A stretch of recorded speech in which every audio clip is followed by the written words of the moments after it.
Mike, thanks. New at 10, brand new numbers from the state just released showing exactly what schools need right now as they continue to overcome challenges from the COVID-19 pandemic. And our Colette Bordelon, she's been reading through this report all day. She joins us live from Academy District 20 to help break it down for us. Colette.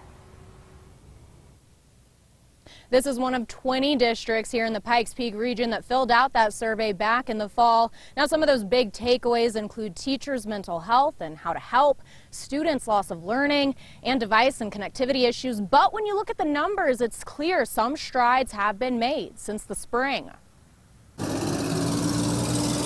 When you drive by Grant Elementary School, the goal for everyone is the success of our students. Playgrounds are empty. Every job these days is more challenging than it was before COVID, and certainly ours is too. Substitute teacher Paula Page says instructors have had to learn a lot this year. But I see teachers going even beyond what they've done in the past. Technology has been a big challenge, but it's getting better. New state numbers show over 3,000 students in the Pikes Peak region don't have sufficient internet access, but that boils down to 3% of students total. It's one of the lowest numbers in the entire state and a sizable decrease since the spring. And this will forever be a pivot point in education for how we can do things differently and meet needs more broadly. Allison Cortez of Academy District 20 agrees with another portion of the survey showing 90% selected teachers' mental health as a top priority, with teacher professional development and turnover close behind. We're givers in education, but when we do that,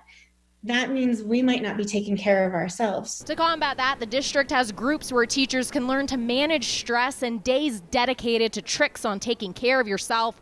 Plus, they launched a campaign to get more subs since COVID has only worsened the shortage. But a lot of those subs are retired teachers. They're in the high-risk group of people who are susceptible to COVID. But for the sub who plans on teaching through the end of the school year. The teachers that are true teachers have stepped up. They have mastered it. Their dedication is something we could all learn from.